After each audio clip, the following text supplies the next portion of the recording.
Russell viper সাপ চলে আসছে মাননীয় স্পিকার। আসসালামু আলাইকুম রহমতুল্লাহি ওয়া বারাকাতুহু। প্রিয় দর্শক, রাঙ্গাবালী মিডিয়ার পক্ষ থেকে আপনাদের সবাইকে স্বাগতম। সরকারি বড় বড় পদে যারা অফিসার পদে আছেন তাদেরকে নিয়ে, তবে বাংলাদেশে অনেক বড় বড় অফিসার আছে যাদের কারণে আজও বাংলাদেশের জায়গায় টিকে আছে। যদি তারা না থাকতো তাহলে হয়তো বা এতদিন আমাদের বাংলাদেশকে যেমন চিলে একটা অন্য পাখিকে ধরে ছিঁড়ে বেড়ে খায় ওইরকমই সবাই মিলে খেত। হয়তোবা তাদের কারণে এখনও আমরা ইনশাল্লাহ আমাদেরকে আল্লাহ বাঁচাই রাখছেন। প্রিয় দর্শক, অনেক আগে আমি একটা কথা শুনছিলাম। এই কথাটা আমাদের বরিশালের ভাষায় বরিশালের মানুষ অনেক বলে যে লঙ্কা যায় সে হনুমান হয়ে যায়। এখন এই কথাটার একটা পুনরাবৃত্তি দেখতেছি আমি, যে যারা সরকারি কর্মকর্তা অথবা সরকারি চাকরি যারা পায় তারাই হনুমান হয়ে যায়। আপনি ধরুন, বর্তমানে আমাদের যে আলোচিত কিছু সরকারি কর্মকর্তা, আফজাল হোসেন, তিনি সরকারি বড় মানের কর্মকর্তা ছিলেন। তার সম্পদ হিসাব করতে গিয়ে মানুষ অচেতন হওয়ার অবস্থা। এত সম্পদ একটা মানুষের চাকরি জীবনে কেমনে সম্ভব?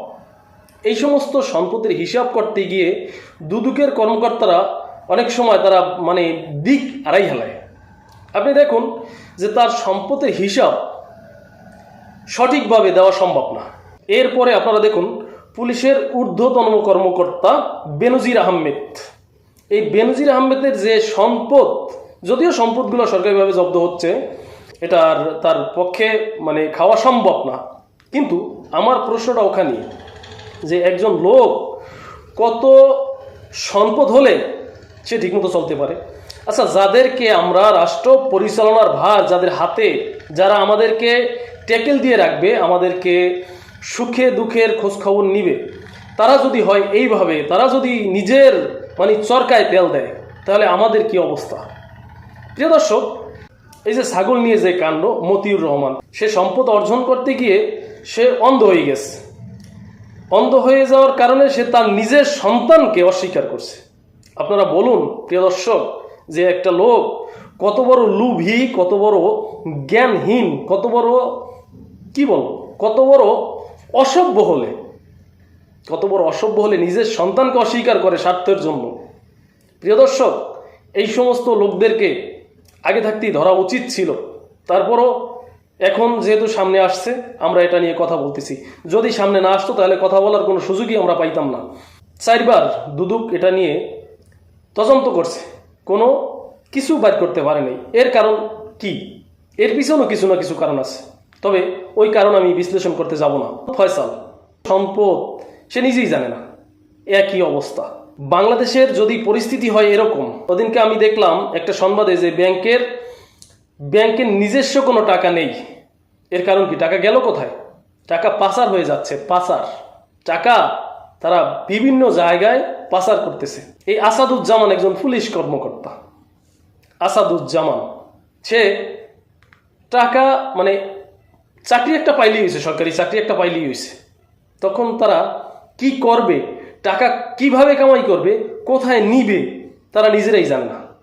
তারা ভাই বোন, আত্মীয় স্বজন, ভাই বোন যা আছে, শাশুড় শাশুড়ি যারা আছে, সবার নামে অ্যাকাউন্ট, সবাই নিয়ে তারা অঢেল সম্পত্তির মালিক হয়ে যাচ্ছে। এরপরে আসাদুজ্জামান মিয়া যে কিছুদিন আগে একটি বক্তৃতা দিয়েছিল যে আমরা দুর্নীতির বিরুদ্ধে জিরো টলারেন্স, আমরা দুর্নীতির বিরুদ্ধে একসাথে কাজ করব, অথচ নিজে দুর্নীতির মধ্যে কি পরিমাণ ঢুকছে সে নিজেই জানে না। প্রিয় দর্শক, এদেরকে নিয়ে আমরা কি আশা করতে পারি? এদেরকে নিয়ে আশা করার মতো আমি সামনে কিছু দেখতেছি না।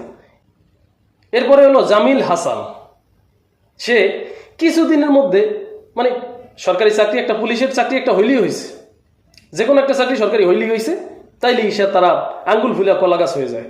প্রিয় দর্শক, এই কলা গাছ, এই ডান্ডি, কলা গাছের যে ডান্ডি থাকে, এই ডান্ডি কাটার মতো কোনো দাওকাছি আমাদের কাছে নেই। যদি থাকতো তাহলে আজকে হয়তোবা এরকম কলা গাছ আমাদের দেখতে হতো না। গত সংসদে এই সাপ আসার কারণে সরকারে যখন সাপ আসে, প্রকৃতিতে বেজি থাকে, এই বেজি করে কি সাপরে নিয়ন্ত্রণ করে। কিন্তু এই সরকারে দেখা যাচ্ছে বিভিন্ন জায়গায় রাসেল ভাইপার আছে, কিন্তু বেজি ওই পরিমাণ নাই যে এই সাপরে ধরবে মাননীয় speaker. Bangladesh financial intelligence unit ধরতে পারে নাই, আর এনবিআর এর মতিউর রহমানকে ধরলে একটা ছাগল। ছাগল ছাড়াই এই লোকটা তো আপনি আনতেই পারতেন না। এই কথাগুলোর গুরুত্ব দেওয়া উচিত আমি মনে করি। প্রিয় দর্শক, যেই লোকগুলোর নাম আমি বললাম, এই সব সম্পত্তি যদি এক করে এই টাকাগুলো যদি সরকারি ফান্ডে নেওয়া হয়, আমার মনে হয় কয়েক হাজার কোটি টাকা সরকারি ব্যাংকে জমা হবে। বাংলাদেশ সরকারের মাননীয় প্রধানমন্ত্রীর কাছে আমি অনুরোধ করব যে এই সমস্ত লোক না, আরও এর পিছনে আরও লোক আছে, তাদেরকেও আইনের আওতায় আনা হোক। প্রিয় দর্শক, এক একজনের সম্পদ দেখলে মানে পাগল হয়ে যাওয়ার পালা। প্রিয় দর্শক, আজ এ পর্যন্তই।